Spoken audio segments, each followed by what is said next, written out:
domain and range inequalities. We need to write an inequality to represent the domain of this relation, and then we need to write an inequality to represent the range of this relation.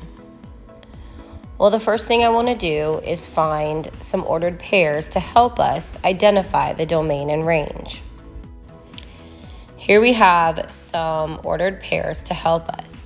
We have our starting point 0, 2, then we have 0.55, 1, 6, 1.55, and 2, 2. Now we need to take a look closer at each of the domain and range values. So I'm going to color code our domain and range, and I'm going to use pink for our x values. So I've circled all of our x values in pink. We have 0, 0.5, 1, 1.5, and 2. And it would keep going in this direction. So the next one is between 2 and 2.5. So as you can see, from our starting point, our x values are getting larger. All of the x values in our function are all getting larger, and they're all getting larger than 0. But they are larger than 0, but also equal to 0, because this is a colored in dot. It is not an open circle. So, because it is colored in, I can say that 0 is included in this function. So all of our x values, all of our domain is 0 or greater than 0. So I can write that as all of our x values are greater than or equal to 0. None of them are to the left, so none of them are less than 0, and they never will be, because our graph goes to the right. It will never be to the left.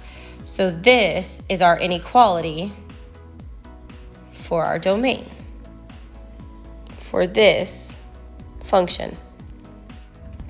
Now for our range, our y, it's a little more tricky, and I've circled those in green. And you have to look for your highest point. So our highest point is here on our function. And as you can see, all of our range values kind of curve downward from there. It goes to the left to our starting point, but also to our right down forever. The highest point for our range is 6, and it's colored in.